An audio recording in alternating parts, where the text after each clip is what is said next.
I don't know about the rest of the country and where you are, but it's not been proper daylight in the last 2 days here. I've got to tell you, if anybody's suffering from that sad thing, whatever, you would not be happy at the moment, I should imagine. But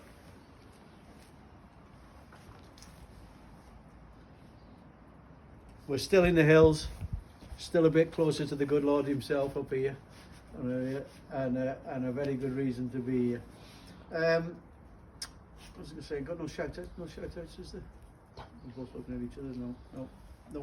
No shout outs today. A mate of mine's just been here, Gary.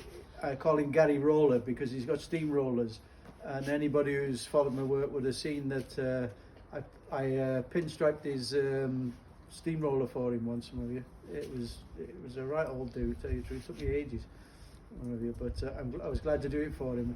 And I'd spoken to him on the phone and gone there. I didn't know who he was at the time, and when I turned up, he said, "My goodness me." He didn't say that actually, wasn't the words, but I can't repeat what he said. "My goodness me, it's Chris Charlton." So I looked at him. Now then, Gary Roller is a giant, right? He's enormous up here.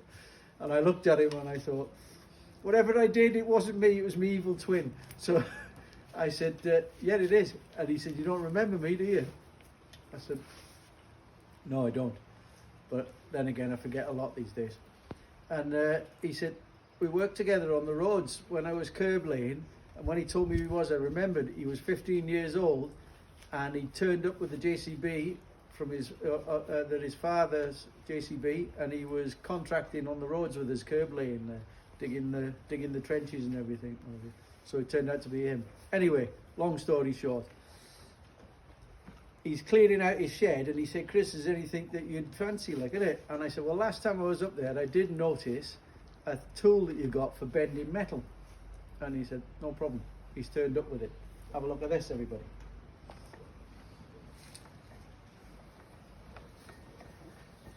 Now this is the sort of thing that floats my boat. That's all there is to it. I know it's very sad, but the whole idea of it is, and it did bend a piece of metal actually, anyway, is it goes in here. So if you come round here, Jane, come round here so you can see.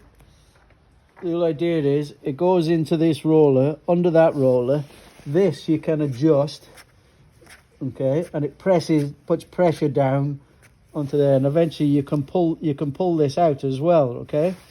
So you can pull that out after and get your piece of metal out of there, and it's this roller. Now I'm assuming that it would have had different size rollers with it as well, depending on the degree of metal you want to bend, and it's only come with this one. So I'm putting a big shout out there to anybody, if you've got any spare rollers for one of these, I'd like to know. Okay. The other thing as well is a big shout out there. I'd really like to know how old it is, because it's definitely over 100 years old. It's got to be. It's got to be. That's all there is to it. They don't build stuff like that these days.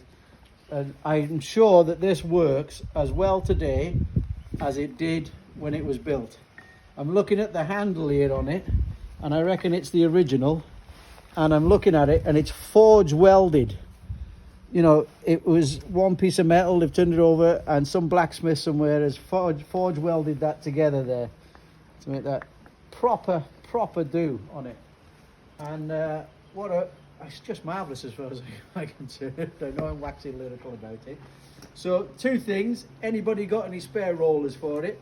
Second thing is, how old is it? Who made it?